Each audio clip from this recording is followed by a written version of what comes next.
Maybe the strangest thing about Earth is not that it creates unreal places, but that it leaves them in plain sight and still makes them hard to believe.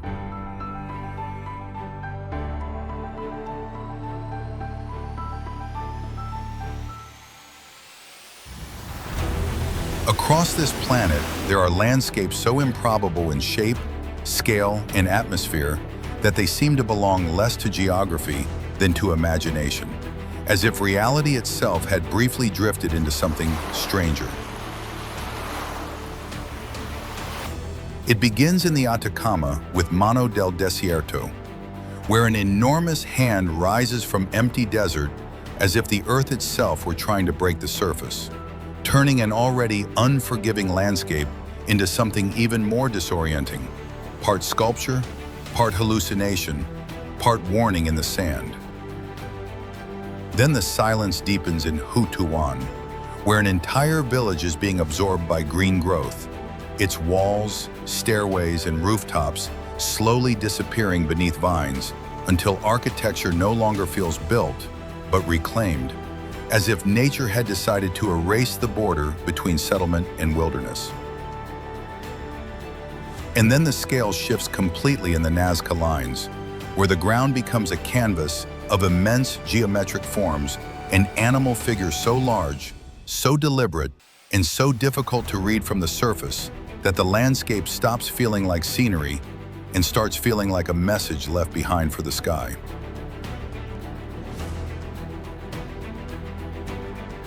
How does a world produce places that feel this improbable, where desert becomes symbol, abandonment becomes texture, and emptiness itself begins to look designed? And if scenes like these already exist across the planet, how many more landscapes are still waiting beyond the familiar map, ready to challenge everything we think real is supposed to look like?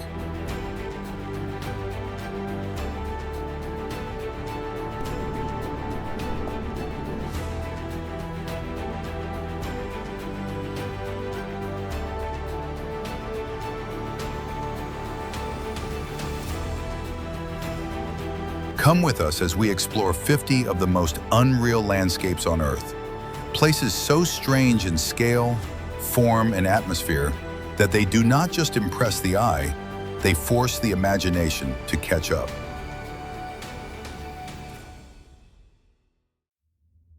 Mano del Desierto.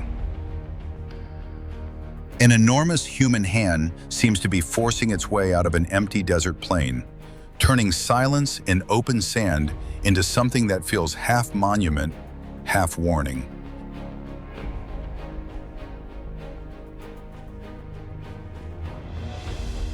That image belongs to Mano del Desierto in northern Chile's Atacama Desert, one of the driest, non-polar deserts on Earth, where the sculpture stands beside Route 5, about 75 kilometers south of Antofagasta.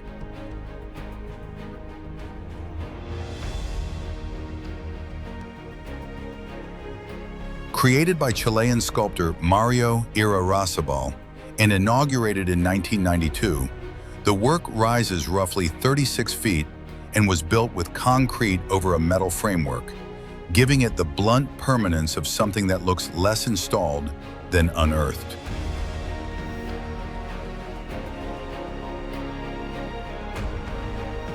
What makes it so unsettling is not only its size, but the way a familiar part of the human body becomes monumental against a landscape already stripped to rock, dust, and distance.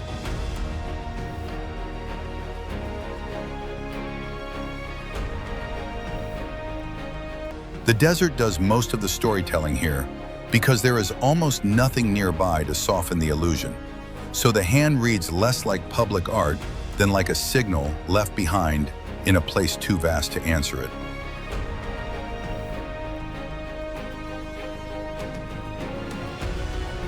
Travelers often stop for photographs, but the stronger impression is psychological. The sculpture makes emptiness look deliberate, as if the ground itself were reaching upward for help or recognition.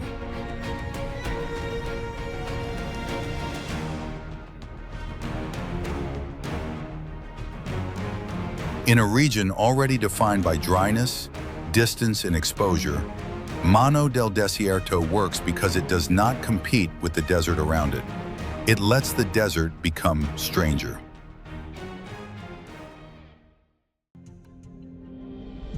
Houtuan. Whole houses in Houtuan do not look abandoned so much as absorbed. Their walls and roofs wrap so completely in ivy that the village reads like architecture being pulled back into the hillside.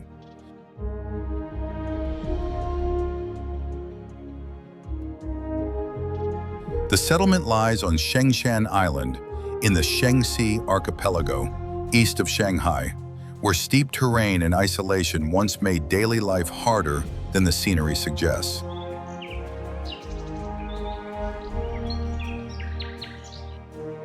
It was once home to more than 2,000 fishermen, but residents began leaving in the early 1990s, driven in part by the difficulty of access, schooling, and basic delivery.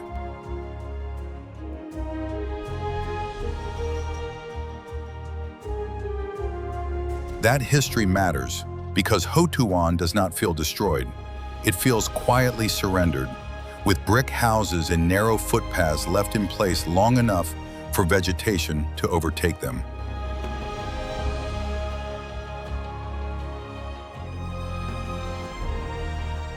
From above, the green coverage is so complete that many of the buildings stop reading as ruins and start looking like geometric shapes pressed into the island itself.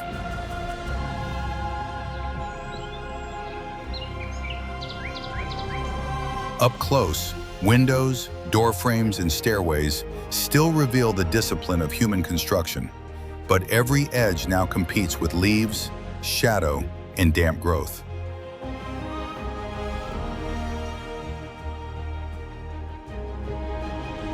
That is what makes Houtuan memorable. It turns abandonment into something strangely soft, showing how a real village can slip so far into wilderness that it begins to look invented. Crooked Forest. In the crooked forest, the trees do not simply lean. They bend low to the ground in smooth, hooked curves before rising upward again, making the grove look less like woodland than a line of forms deliberately shaped by hand.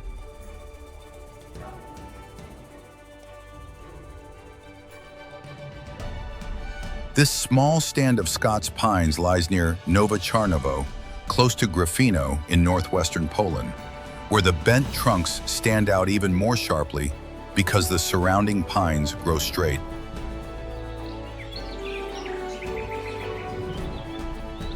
Most accounts place the planting of these trees around the 1930s, and many of the trunks curve northward just above ground level before recovering into vertical growth.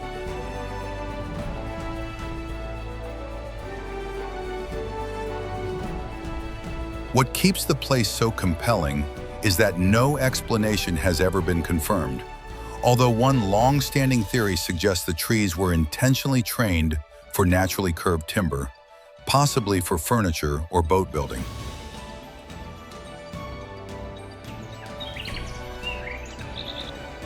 That uncertainty gives the forest its real power, because the shapes look too consistent to be random, yet too strange to feel comfortably explained.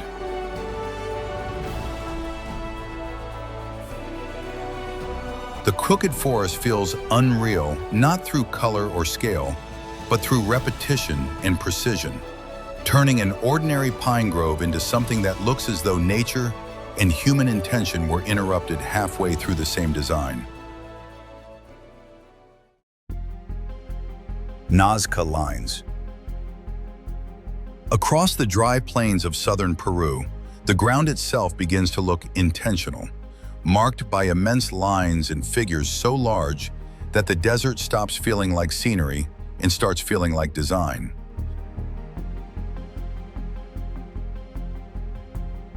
The Nazca Lines lie roughly 250 miles south of Lima, across the arid Pampas de Jumana, where the geoglyphs extend over nearly 190 square miles of open desert.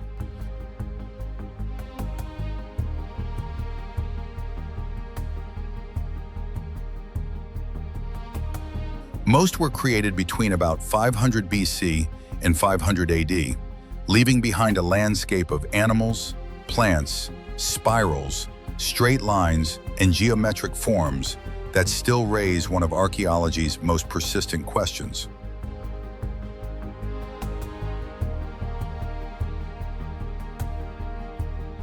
What makes them so unnerving is that many of the figures are difficult to read from the surface.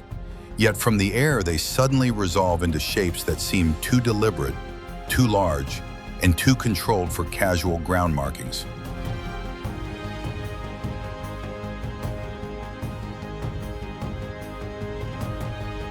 The effect was achieved by removing the dark, weathered stones that covered the desert floor and exposing the lighter soil beneath.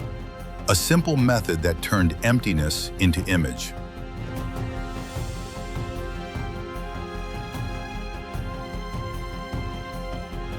The dry, windless climate helped preserve the lines, allowing forms such as the hummingbird, spider, and monkey to survive in a place where almost nothing else appears built to last.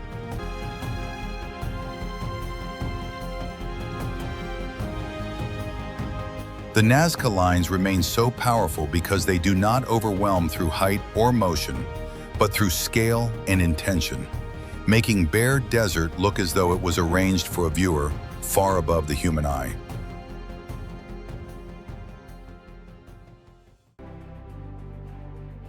Devil's Tower. Devil's Tower rises from northeastern Wyoming like an enormous stone column cut away from the earth, with vertical fluted sides that make the formation look less eroded than engineered.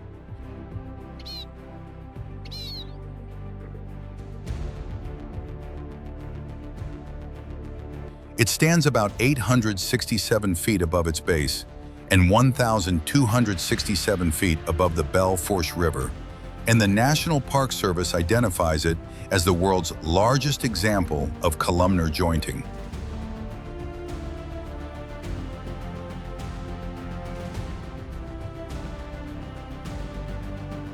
Geologists agree that the tower was shaped through volcanic activity and erosion more than 50 million years ago, though the exact formation process is still debated.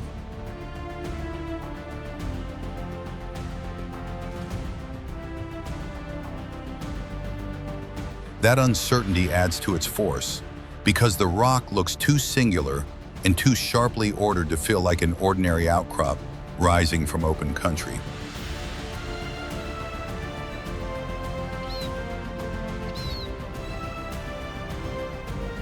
The site is also a sacred landmark to more than 20 Native American tribes and is widely known by the name Bear Lodge, giving the monolith a cultural weight that extends far beyond its geology.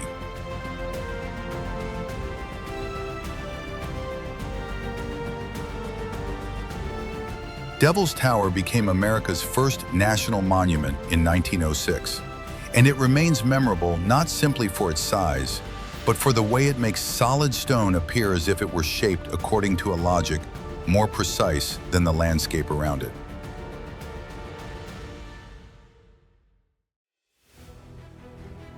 In Haukadalur, the ground feels less like stable earth than a restless surface, breathing steam through pale mineral soil before suddenly launching boiling water into the cold Icelandic air.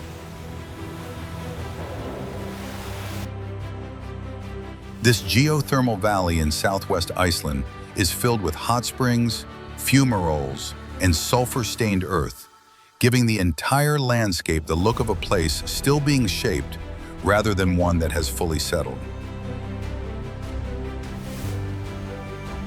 Its most famous spectacle is Strokkur, a geyser that erupts every few minutes and can send a column of water nearly 100 feet upward, turning open ground into a burst of motion with almost no warning.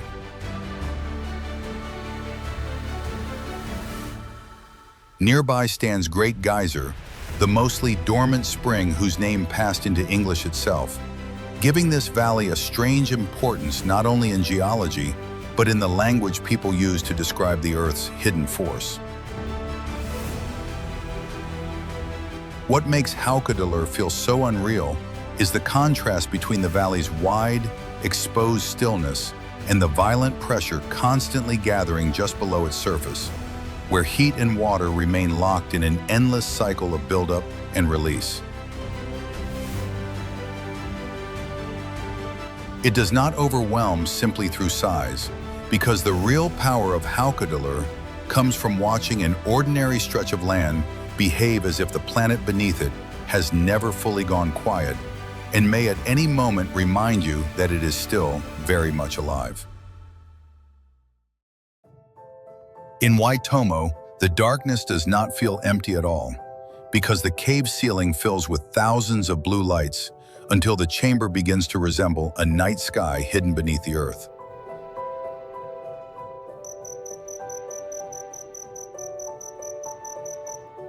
These limestone caves lie in New Zealand's North Island, about 50 miles south of Hamilton, where underground passages, mineral formations, and a subterranean river create a landscape that feels enclosed yet strangely celestial.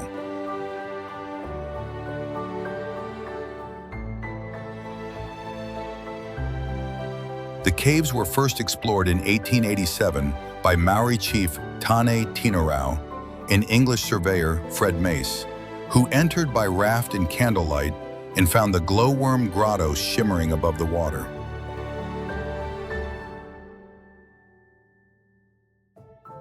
By 1889, the site had opened to visitors, and today it remains known for a quiet boat journey through the grotto, where the lights overhead seem less scattered than deliberately suspended.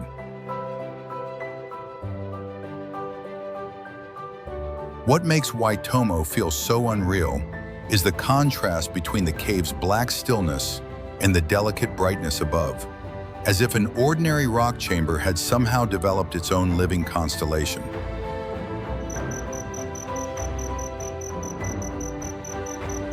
That effect grows even stronger because the cave is not visually chaotic.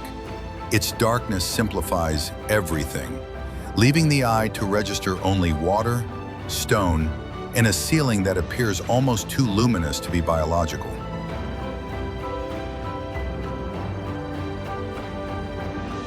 Waitomo endures in memory not simply as a cave, but as a place where geology and life combine so precisely that the underground starts to look less like hidden terrain and more like a carefully arranged piece of the universe. Wave Rock. Wave Rock rises from the Western Australian landscape like a breaking ocean swell caught in stone, its great granite face curling forward with a precision that looks almost too fluid to be natural.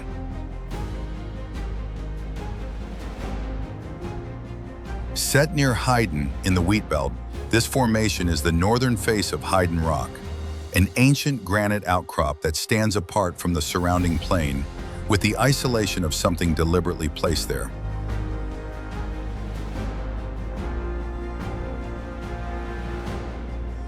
The rock is about 45 feet high and roughly 360 feet long, large enough that the illusion holds even when people stand against it and suddenly look reduced to scale markers beneath a frozen wall of surf.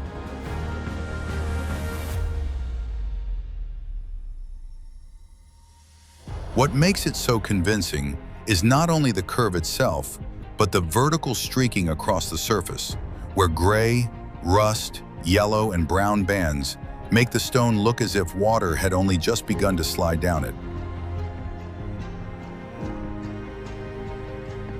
That appearance was shaped over immense stretches of time through weathering and erosion, as water and chemical breakdown undercut the base and gradually revealed the flared slope seen today.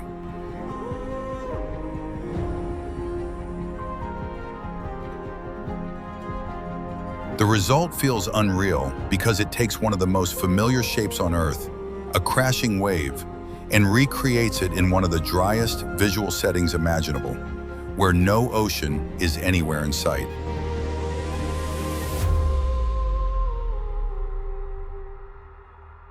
Wave Rock endures in memory not simply as an unusual cliff, but as a place where stone, color, and curvature align so perfectly that the land itself seems to imitate motion.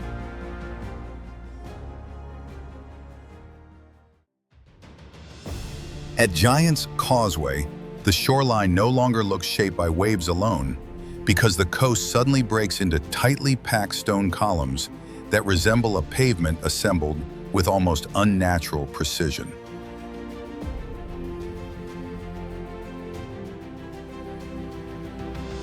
The site lies on the Causeway coast of Northern Ireland, at the edge of the Antrim Plateau, where the sea meets one of the most distinctive geological landscapes in Europe.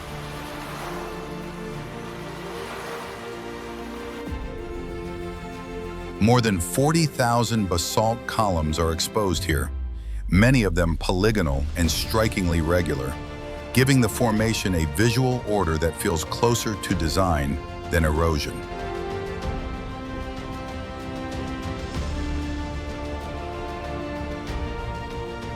That geometry was created around 60 million years ago, when lava cooled, contracted, and cracked into interlocking columns, turning volcanic violence into something almost architectural.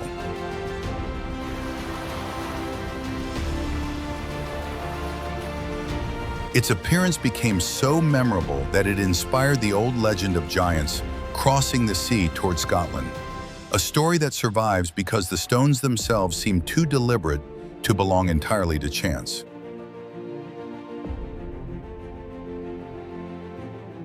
What makes Giant's Causeway endure in memory is not only its scale, but the way raw geology arranges itself into forms so clean and controlled that the coast begins to feel as though the earth briefly chose to build instead of simply erode.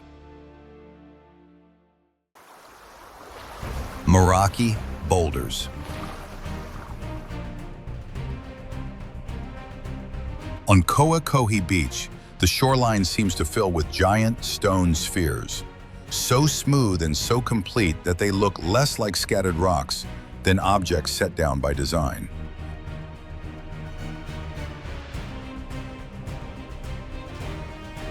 The Moeraki boulders lie on the coast of North Otago between Hampden and Moeraki, where surf, wet sand, and open sky make their rounded forms appear even more isolated and deliberate.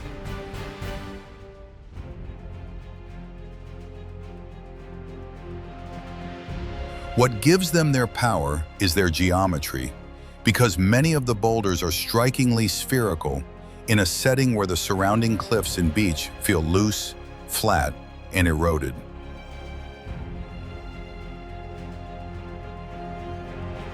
They began forming on the ancient seafloor about 60 million years ago as concretions within mudstone, long before wave action exposed them along the beach.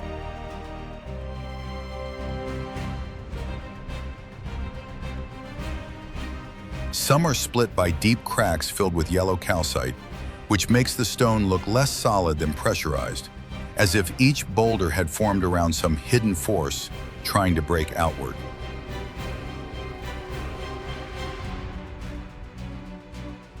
That visual tension is part of what makes the place feel unreal, since the boulders seem too balanced and too self-contained to have arrived through ordinary coastal erosion alone.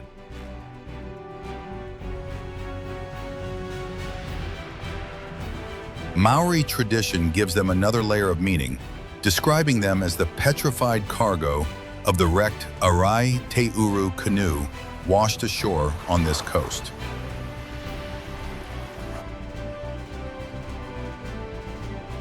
The Moeraki boulders endure in memory because they make a familiar beach look briefly unconvincing, as though the boundary between geology, myth, and deliberate form has been left exposed in the open air.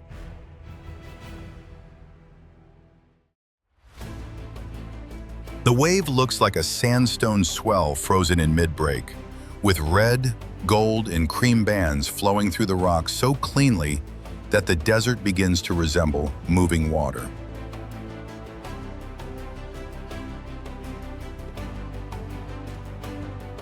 It lies within Coyote Buttes North in the Paria Canyon Vermilion Cliffs Wilderness, near the Arizona-Utah border, in a remote backcountry area with no developed trails or facilities.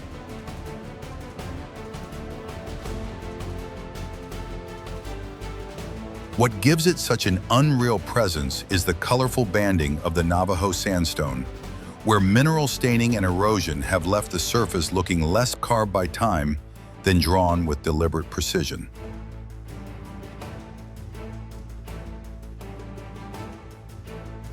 The setting only intensifies that effect because the surrounding country is austere, dry, and open enough to make the formation appear almost isolated from ordinary landscape logic.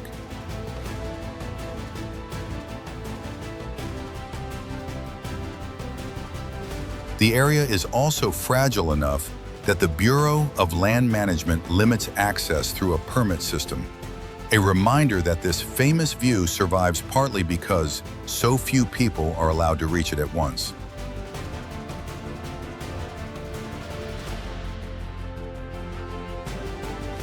The wave endures in memory not because it is the tallest or harshest place in the desert, but because it makes solid rock behave so convincingly like motion that the eye struggles to accept it as still.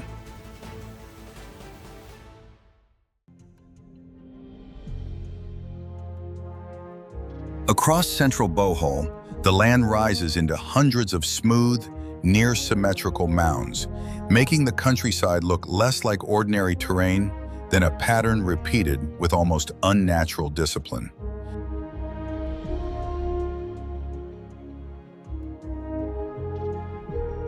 The Chocolate Hills are a karst formation spread across more than 50 square kilometers, with at least 1,260 hills and possibly as many as 1,776, most of them shaped like rounded cones or haystacks.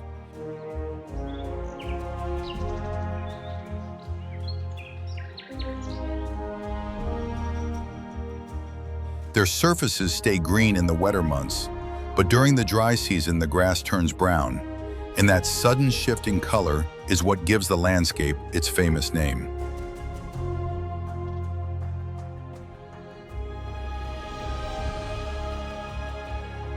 What makes the place feel unreal is not just the number of hills, but their consistency, because the eye expects natural high ground to vary wildly, while these seem repeated according to some hidden template.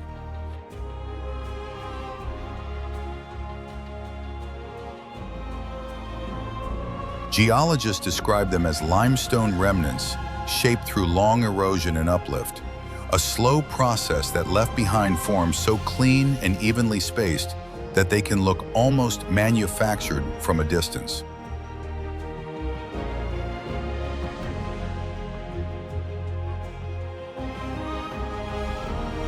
The Chocolate Hills remain memorable because they turn an otherwise tropical island into something visually deceptive, where natural geology arranges itself with such order that the landscape starts to feel less discovered than designed.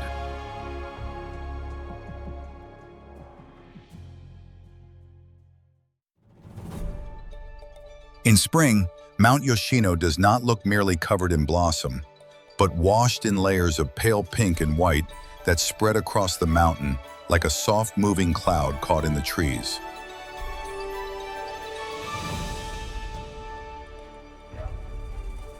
Set in Nara Prefecture, the mountain is famous for roughly 30,000 cherry trees, enough to turn entire slopes into a continuous bloom rather than a series of separate groves.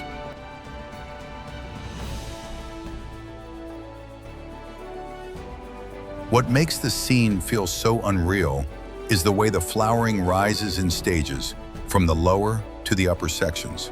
So the color appears to climb the mountain instead of simply covering it.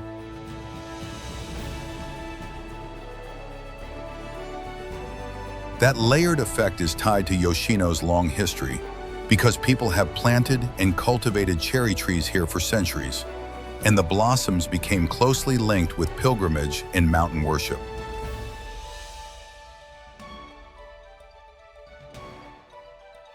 The setting carries even more weight because the wider Yoshino area forms part of the sacred sites and pilgrimage routes in the key mountain range, recognized by UNESCO for its spiritual and cultural significance.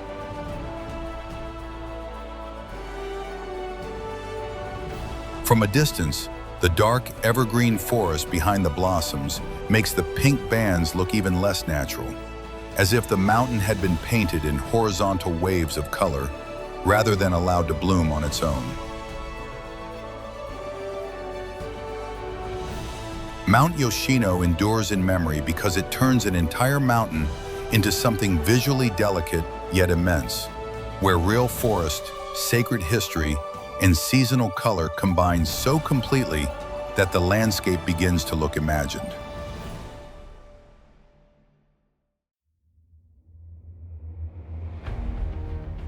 At Lençóis Maranhenses, the land looks like a white desert that somehow learned to hold blue water, with long dune fields broken by clear lagoons that appear far too vivid to belong between sand ridges.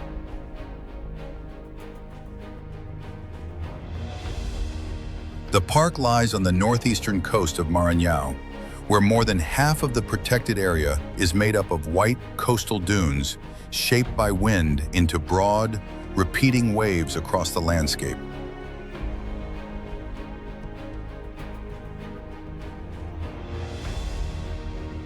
What makes the place feel so unreal is that it looks dry enough to be a true desert, yet the region receives heavy seasonal rain, and those rains fill the hollows between the dunes with freshwater lagoons.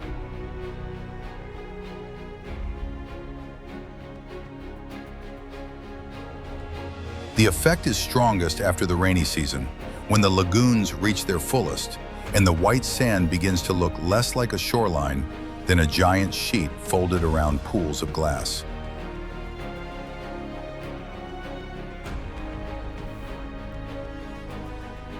Those dunes were built from sand carried by nearby rivers and pushed inland by persistent winds, creating Barchan dune chains that can extend for miles in the same direction.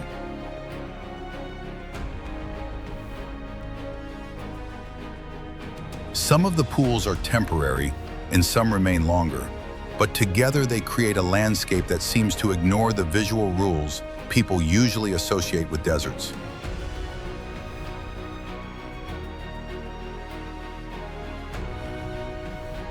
That contradiction is the real power of Lençóis Maranhenses, because the eye sees emptiness first, then slowly realizes the emptiness is holding water everywhere.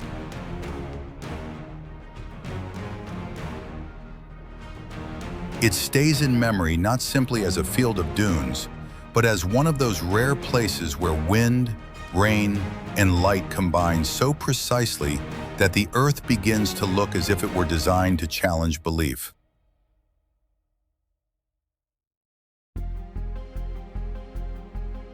At Deadvlei, the ground looks almost impossibly divided into three clean elements: a white clay floor, black dead trees, and towering orange dunes rising behind them.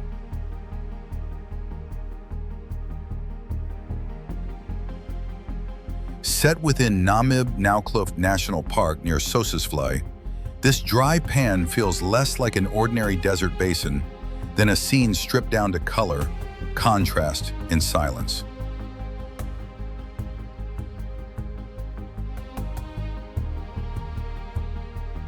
The trees are ancient camel thorn trees, and many are thought to be around 900 years old, preserved not by life, but by such extreme dryness that they never fully decayed.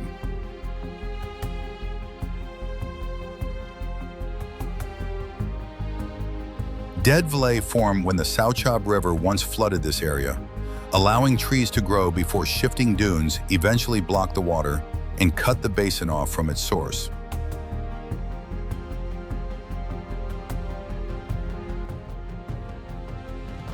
What makes the place feel so unreal is that nothing here seems to be in transition anymore. Because the trees have not fallen, the pan holds no water, and the landscape appears fixed in a moment that should have passed long ago.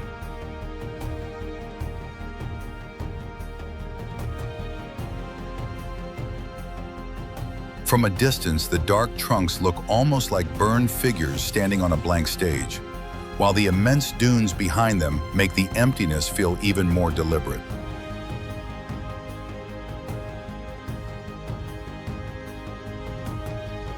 Deadlay stays in memory because it turns death, heat, and desiccation into something visually so exact that the desert stops looking natural and starts looking composed.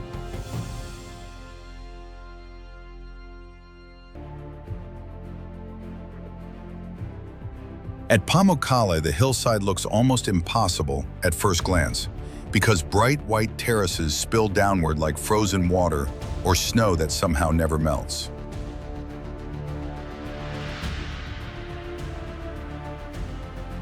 These travertine pools, formed as mineral-rich thermal waters, flowed over the slope and slowly deposited calcium carbonate, building ledges, rims, and shallow basins through a natural, self-renewing process.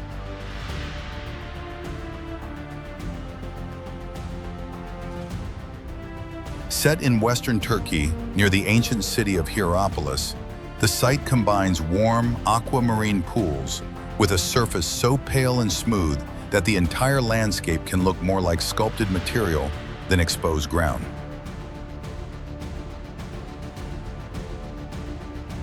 What makes Pamukkale feel so unreal is the contradiction between heat and appearance, because the terraces resemble ice or salt from a distance, even though they were created by flowing thermal water.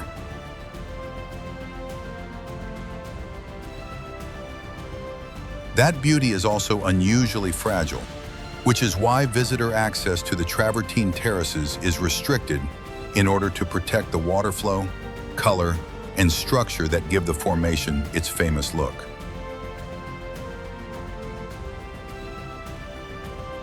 Pamukkale endures in memory because it makes geology appear delicate and almost artificial, turning a real hillside into something that looks as though heat itself had learned to leave behind white stone.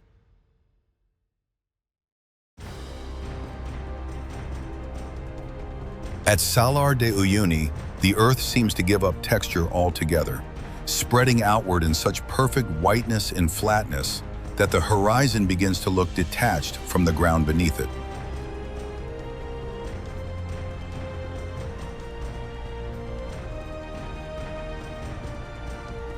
In the dry season, the surface breaks into vast polygon patterns of salt, while after rain, a thin layer of water can turn the flats into a mirror so complete that sky and land almost become impossible to separate.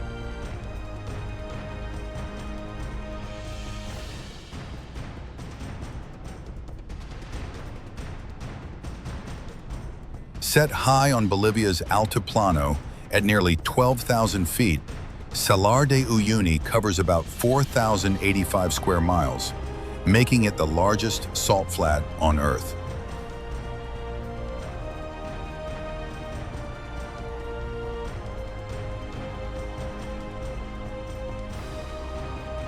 The salar formed from ancient lakes that gradually dried away, leaving behind an immense crust of salt, so level that even its elevation changes by less than about 3 feet across the whole expanse. What makes the place feel unreal is not only its size, but the way it strips the landscape down to reflection, pattern, and scale until ordinary depth cues begin to fail.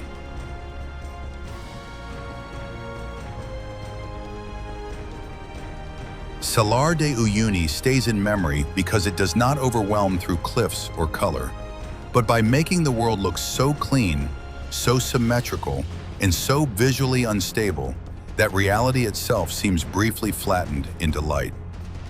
Zero Search 1.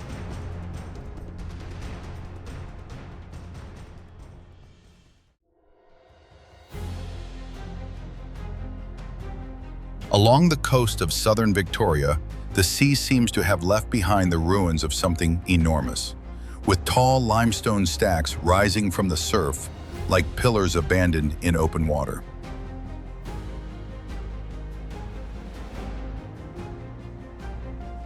The 12 Apostles stand within Port Campbell National Park along the Great Ocean Road, about 170 miles west of Melbourne, where sheer cliffs meet the force of the Southern Ocean.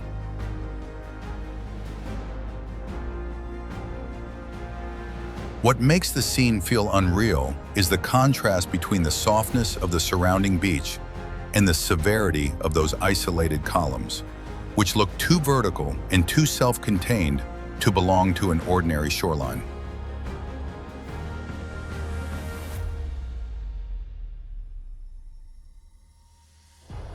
Each stack is made of limestone, and the formations began as part of the mainland cliffs before waves, wind, and rain gradually cut caves and arches into the coast.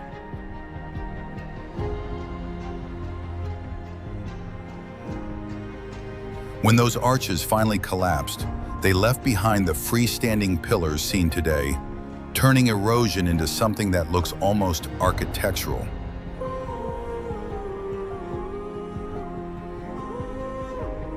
There were never actually 12 stacks here, and the number has kept changing, with major collapses recorded in 2005 and 2009 as the coast continues to wear away.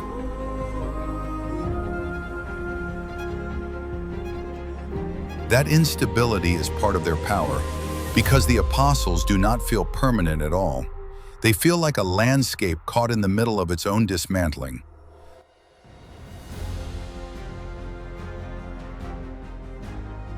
The 12 apostles stay in memory not simply as sea stacks, but as a place where the ocean keeps sculpting stone into forms so clean and dramatic that the coastline begins to look less eroded than deliberately built.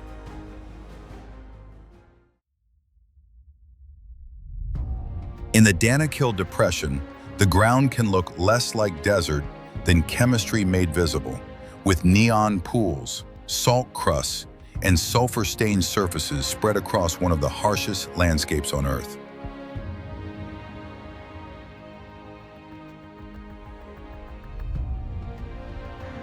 Part of the Afar region in northern Ethiopia, the depression includes areas below sea level and is widely recognized for extreme heat, salt flats, and active volcanic and hydrothermal features.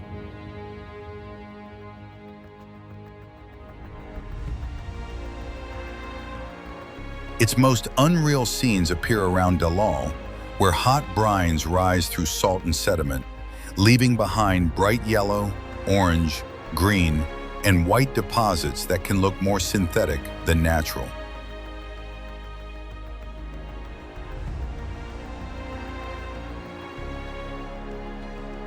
That color is not decorative at all, but the result of minerals, sulfur, iron, salt, and chemically active water interacting at the surface in an environment that remains unstable and dangerous.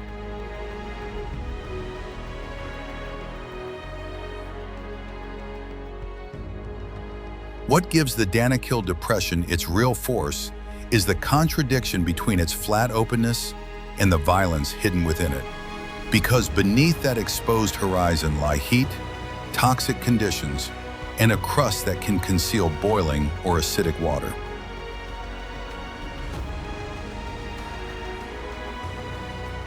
The place stays in memory not simply because it is extreme, but because it makes part of Earth look as though it never fully cooled, leaving behind a landscape that seems closer to a planetary experiment than to ordinary ground.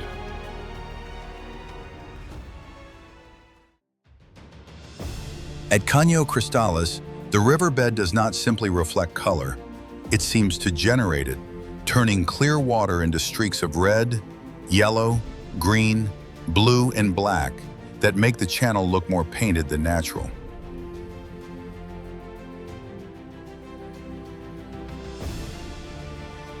The river runs through the Serranía de la Macarena in Colombia's Meta department, where its unusual clarity and rocky bed create the perfect stage for one of the most visually improbable landscapes in South America.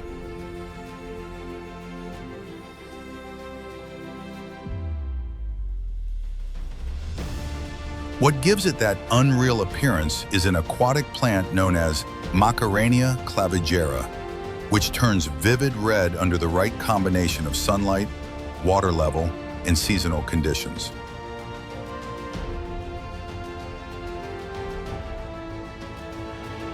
The effect is strongest between roughly July and November, when the current is neither too high nor too low, allowing the colors to emerge across the stone channels with unusual intensity.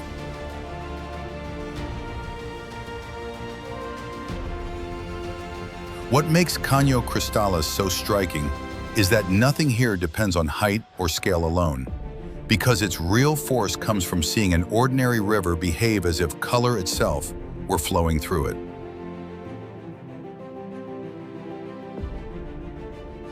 It stays in memory not just as a beautiful waterway, but as one of those rare places where light, biology, and stone align so precisely that the landscape begins to look like a deliberate illusion.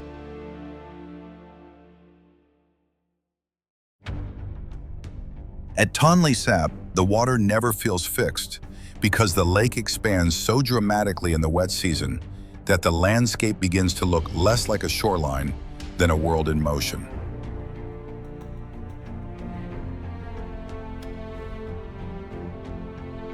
Set in central Cambodia, it is the largest freshwater lake in Southeast Asia, and its most unusual feature is the Tonlé Sap River, which reverses direction when swollen Mekong waters push back upstream during the monsoon.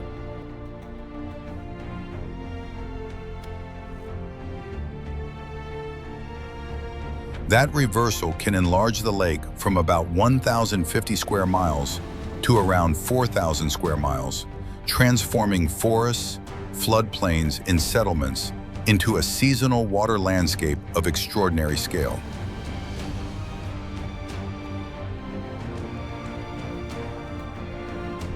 What makes Tonlé Sap feel so unreal is that its borders do not behave like normal borders at all, because land that seems settled and readable in one season can become part of the lake in another.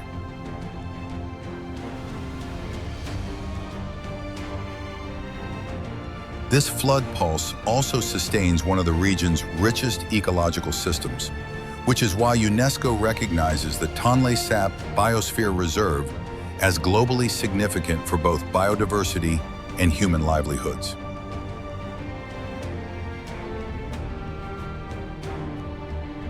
Tonlé Sap stays in memory not through cliffs, color, or height, but through the strange power of a lake that appears to breathe with the river, expanding and retreating until the line between water and land no longer feels permanent. At Slab City, the desert does not feel empty so much as improvised, with trailers, shacks, painted signs, and scattered structures spread across a flat expanse of old concrete foundations.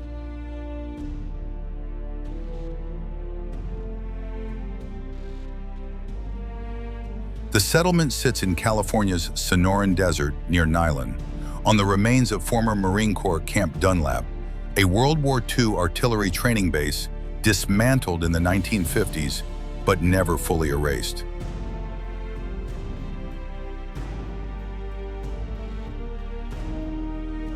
Its name comes from the concrete slabs left behind after the camp was torn down, and those bare foundations still give the place the look of a ghost installation turned into a living off-grid community.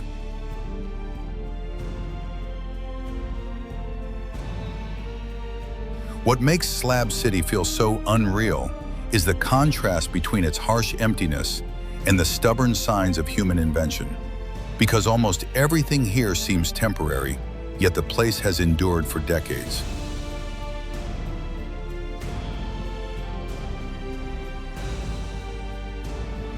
That atmosphere is reinforced by landmarks like Salvation Mountain, the brightly painted religious folk art hillside built by Leonard Knight, which rises from the desert like a handmade mirage at the settlement's edge.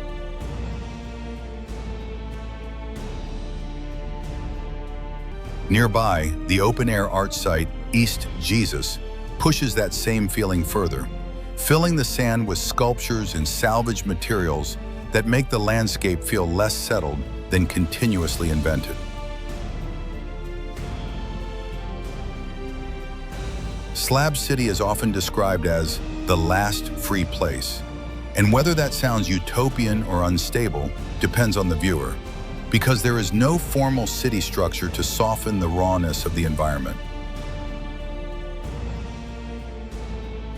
It stays in memory not because it is beautiful in the usual sense, but because it turns abandonment, heat, and leftover infrastructure into a place that looks as if society ended and improvisation simply kept going.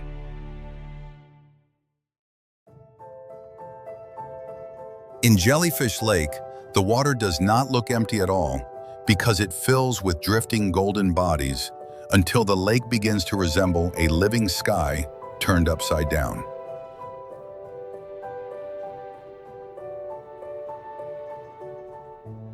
Known locally as Ongay Multiketau, the lake sits on Ale Malk in Palau's Rock Islands, part of a marine landscape UNESCO describes as exceptionally rich in limestone islands and marine lakes.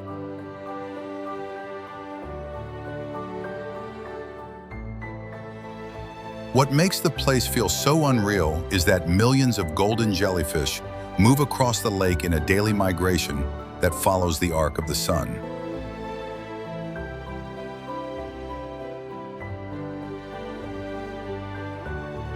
The lake is connected to the nearby sea through fissures in ancient limestone, yet it is isolated enough that its jellyfish evolved into distinct forms found only in this setting.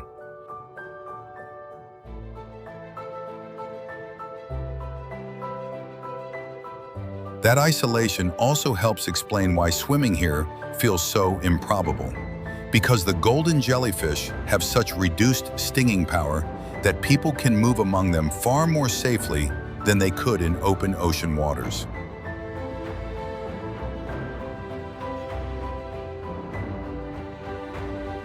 But the beauty is not harmless in every direction, since the deeper layers of the lake are anoxic and contain hydrogen sulfide, which is one reason scuba diving is not allowed.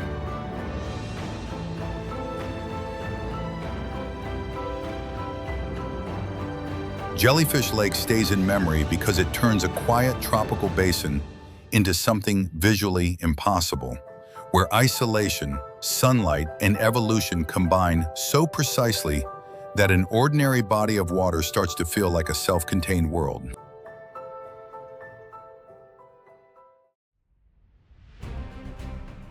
In the Karakum Desert, the ground appears to have split open and caught fire, leaving a burning crater whose orange glow makes the surrounding darkness feel less natural than infernal.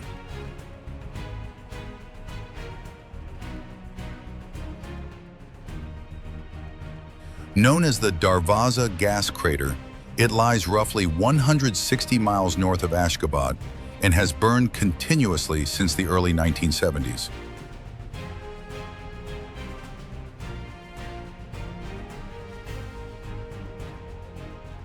Most accounts trace its origin to a Soviet drilling accident when a gas-filled cavern collapsed and the escaping methane was set alight, reportedly with the expectation that the fire would burn out quickly.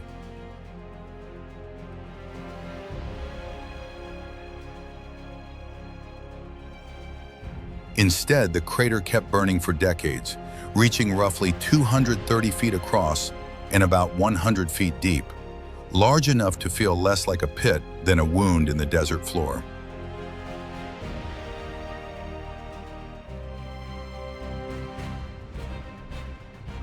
What makes the place feel so unreal is not only the fire itself, but the way the flames seem to come from the earth continuously, as if the desert were venting heat from some hidden furnace below.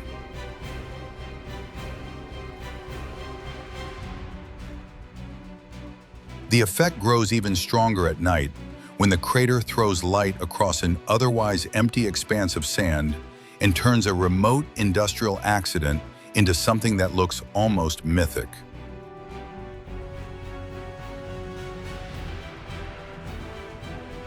Darvaza stays in memory because it makes one of the oldest human fears feel visible again, transforming open ground into a place where the planet seems not merely hot, but actively burning from within.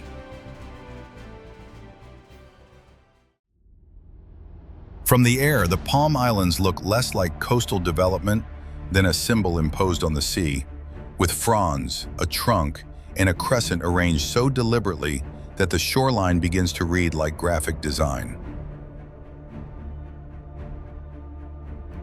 Built off the coast of Dubai through large-scale land reclamation, the project was conceived to extend the Emirates' limited natural beachfront and transform open water into habitable ground.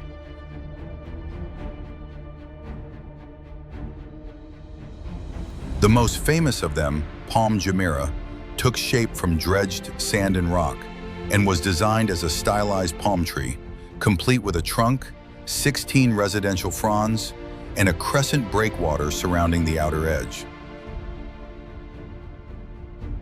What makes the islands feel so unreal is that their full logic barely exists at ground level, because only from above does the geometry resolve into something instantly recognizable and almost too precise to feel geographic.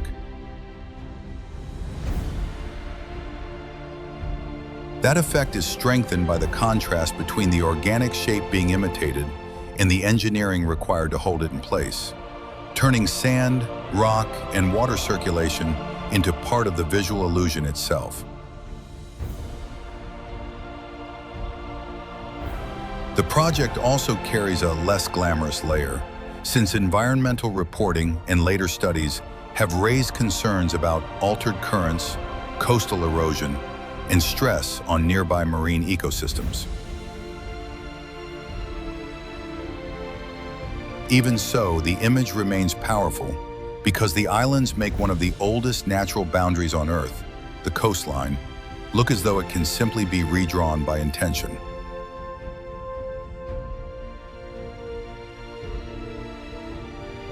The Palm Islands stay in memory not just as luxury developments, but as a place where engineering becomes visible at landscape scale, making the sea itself appear briefly organized by human imagination.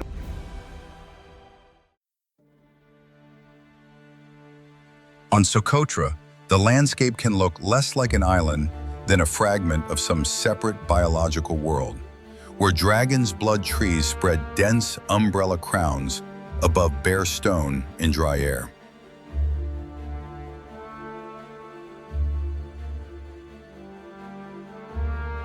The island belongs to Yemen and lies in the Arabian Sea, and its long isolation is one of the main reasons so many of its plants and animals developed along unusually separate evolutionary lines.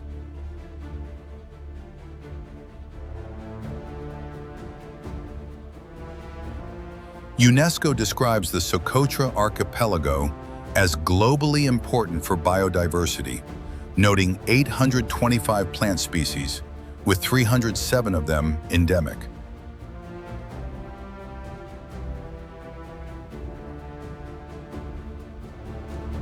That concentration of life gives the island its unreal force, because entire valleys seem filled with forms that look less repeated by nature than invented from scratch.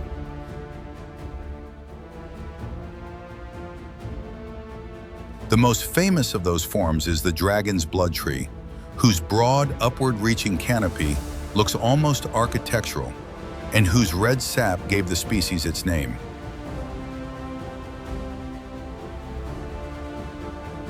Socotra is also known for other unusual plants, including frankincense, myrrh, and species whose silhouettes make the interior seem visually detached from more familiar tropical islands.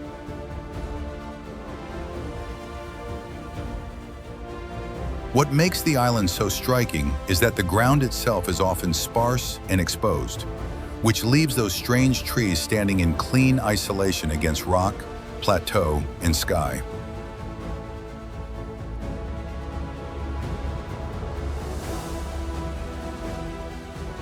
That visual simplicity makes every canopy, trunk, and branching pattern appear sharper, as though the island were displaying evolution in a more visible and less forgiving form.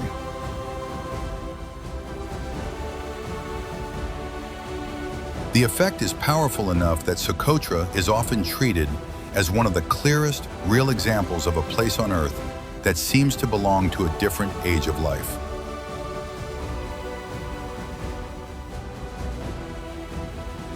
Socotra stays in memory because it makes isolation visible, turning real ecology into something so distinct in shape, atmosphere, and structure that the island begins to feel separated not just from the mainland, but from ordinary landscape logic itself.